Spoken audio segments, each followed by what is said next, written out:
अस्सलाम वालेकुम जी, this is तला अशरफ ज़िया।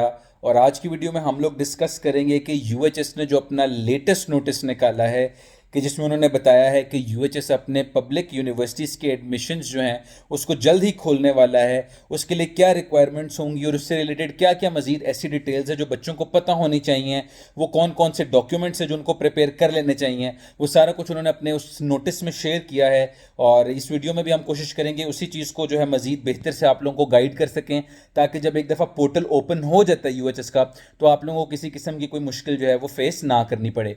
एक चीज़ मैं ये क्लैरिफाई कर दूं कि इस नोटिस में भी कहीं ये नहीं बताया गया कि जी आपका जो पोर्टल है पब्लिक का और प्राइवेट का वो यूएचएस के अंडर कब खुलना है। हाउएवर जो मेरी एक्सपेक्टेशन है वो यही है कि इन 2 वीक्स मैक्सिमम जो है वो पोर्टल खोल दिया जाएगा, क्योंकि अभी थोड़ा बहुत वो इशू चल रहा है कि शहीद जुल्फ़िकार अली भुट्टो मेडिकल यूनिवर्सिटी का रिजल्ट जो है वो मअतल कर दिया गया है। 10 दिन का टाइम दिया गया था, उस पर हम वीडियो भी एक बना चुके हैं। तो अभी बस यही वेट है कि जब एक दफ़ा सारे रिजल्ट फाइनल हो जाएं, कोर्ट्स के अंदर से जो केस है वो ख़त्म हो जाए, पता चल जाए कि जी रिकंडक्ट होना है या नहीं होना, उसके बाद ही जाकर ये पोर्टल्स ओपन होंगे। उसके दौरान ये पोर्टल्स ओपन नहीं हो सकते जब तक तमाम प्रोविंसेस का ऑफिशियल रिजल्ट फाइनली जो है वो रिलीज़ नहीं हो जाता।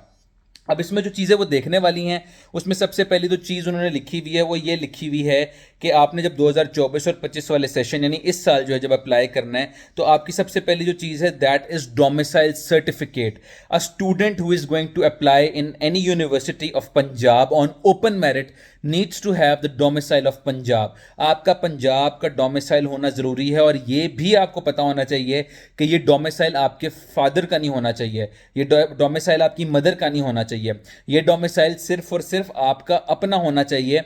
और साथ ही साथ उन्होंने ये भी मेंशन कर दिया कि जहाँ की ये सारा मैंडेटरी है, इस डॉक्यूमेंट के अलावा आईडी कार्ड एक्सेप्ट नहीं होगा, यानी डोमिसाइल की जगह आप आईडी कार्ड यूज़ नहीं कर सकते, आप जो है बी फॉर्म यूज़ नहीं कर सकते, आप पासपोर्ट यूज़ नहीं कर सकते, आप बर्थ सर्टिफिकेट भी यूज़ नहीं कर सकते, यहाँ तक कि जो रिसीट आपको मिलती है जब आप डोमिसाइल बनवाने के लिए अप्लाई करते हैं आप उसको भी यूज़ नहीं कर सकती। देयरफॉर एवरीवन इज़ रिक्वेस्टेड कि जब आपने अप्लाई अगर करना है तो काइंडली अपना डोमिसाइल बनवा लें, उसकी रिसीट तक वो यूज़ नहीं करने देंगे और उसके अलावा कोई और डॉक्यूमेंट भी आप यूज़ नहीं कर पाएंगे।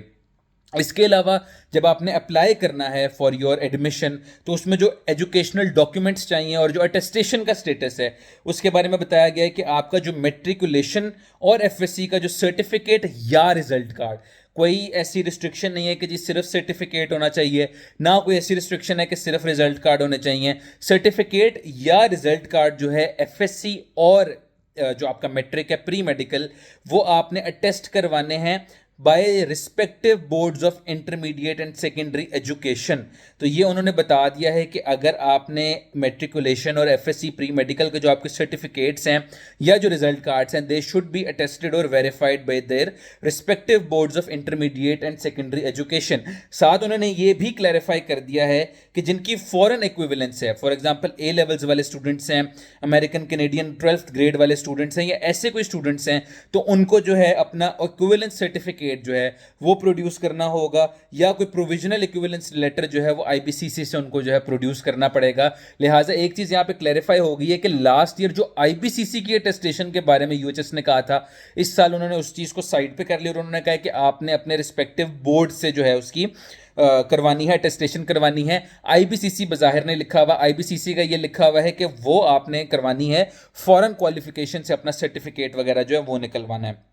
इसके बाद आ जाता है आइडेंटिटी डॉक्यूमेंट्स। ये साथ साथ आपको आइडिया होता जाएगा कि ऐसे कौन से डॉक्यूमेंट्स हैं जो आपको रिक्वायर्ड होंगे। इसके अलावा उन्होंने बताया है कि जो आइडेंटिटी डॉक्यूमेंट्स है उसमें जो डॉक्यूमेंट्स एक्सेप्टेड हैं उसमें आ जाता है आपका सीएनआईसी, आपका एनआईसीओपी, आपका POC, B form, child registration form या पासपोर्ट। तो आप में से जो है इनमें से एक कम से कम आपके पास होना चाहिए जब आपने अप्लाई करना, ताकि आपकी जो आइडेंटिफिकेशन है वो जो है मैच की जा सके।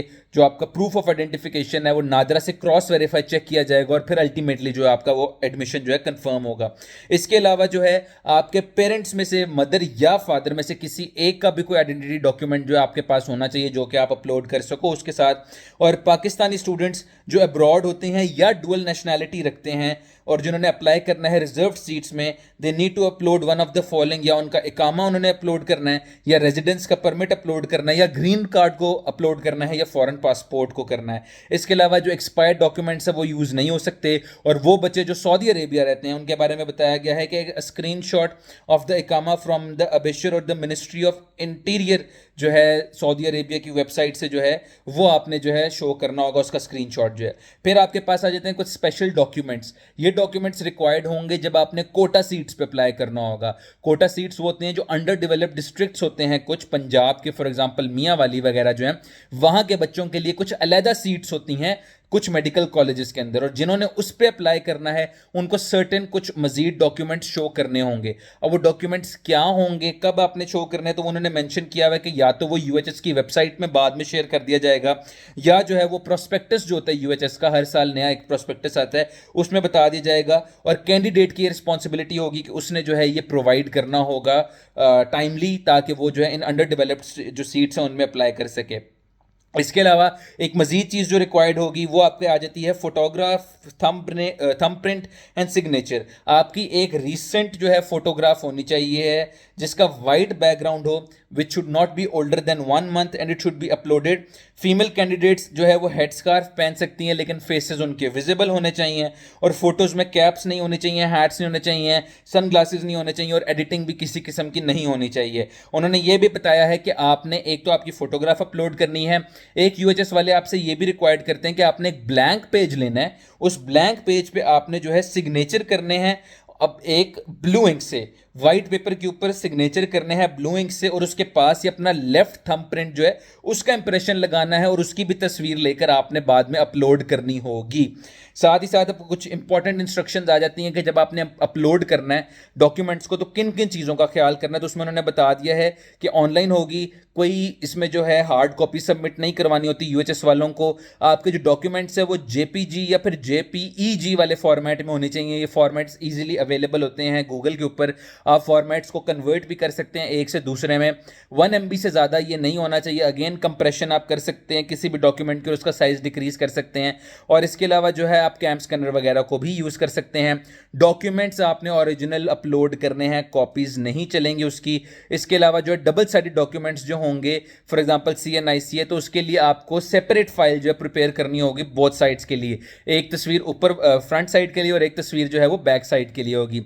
साथ ही साथ उन्होंने कहा है कि आपने कोशिश करनी है कि जब आप डॉक्यूमेंट्स को सेव करें अपने लैपटॉप में, प्रेफर ये कीजिएगा कि आप इसको लैपटॉप के ऊपर ही सारा अटैम्प्ट करें, जो आपका एडमिशन प्रोसीजर है उसको वहीं पे फिल करें, क्योंकि वो ज़रा ज़्यादा फीजिबल रहता है, ईजी रहता है, और वेबसाइट भी जो है वो ज़्यादा रिस्पॉन्सिव होती है। तो आप कोशिश करें कि आप जो हर फाइल आपने अपलोड करनी है उसको भी नेम कर ले, ताकि आपको भी इजी हो और उनको भी इजी हो कि जी ये फर्स्ट ईयर की है, सेकेंड ईयर का रिजल्ट कार्ड है, मैट्रिक का रिजल्ट कार्ड है, ये डोमिसाइल एंड ऑल दैट। और उन्होंने कहा है कि आपका जो है वो डॉक्यूमेंट्स जो अदर देन लैंग्वेजेस हैं, फॉर एग्जांपल उर्दू या इंग्लिश से फ़र्क हैं, तो उनकी ट्रांसलेशन वगैरह भी करनी चाहिए। और उन्होंने कहा है कि कैंडिडेट्स की रिस्पॉन्सिबिलिटी है कि वो ठीक डॉक्यूमेंट्स को अपलोड करें, टाइमली डॉक्यूमेंट्स को अपलोड करें, प्रॉपर फॉर्मेट में करें, क्योंकि अगर डॉक्यूमेंट्स प्रॉपर फॉर्मेट में ना हो या डॉक्यूमेंट्स फेक हो तो उस केस में जो है उनके खिलाफ एक्शन भी लिया जाएगा और उनकी जो एप्लीकेशन है उसको रिजेक्ट भी कर दिया जाएगा। और इसके अलावा अभी तक उन्होंने ये कुछ हमें क्लैरिफाई करके नहीं बताया कि कब तक खुलेगा, लेकिन जैसे कि वीडियो की स्टार्ट में मैंने बताया था, इट इज़ एक्सपेक्टेड कि एक दफ़ा जब ऑफिशियल रिजल्ट तमाम प्रोविंसेस का आ जाएगा, कोर्ट्स के अंदर से चीज़ बाहर निकल आएगी, पता चल जाएगा कि जी अब रिकंडक्ट होना है या नहीं, इसके बाद कुछ रहता है या नहीं, उसके बाद जाकर ही आपका ये फाइनल होगा, और उसके बाद ही जाकर जो है ये पता चलेगा कि जी आपका पोर्टल खुलना है। मेरे नज़दीक अक्टूबर के सेकंड हाफ में, लेट अक्टूबर में शायद ये पोर्टल खुल जाए। और पोर्टल कितनी देर के लिए खुला रहेगा, कब बंद होगा, अप्लाई करने की फ़ी क्या, सारा कुछ जो बाकी की डिटेल्स है वो जैसे ही हमें मिलेंगे तो हम आपके साथ ज़रूर शेयर करेंगे। दुआ में याद रखिएगा। अल्लाह हाफिज़।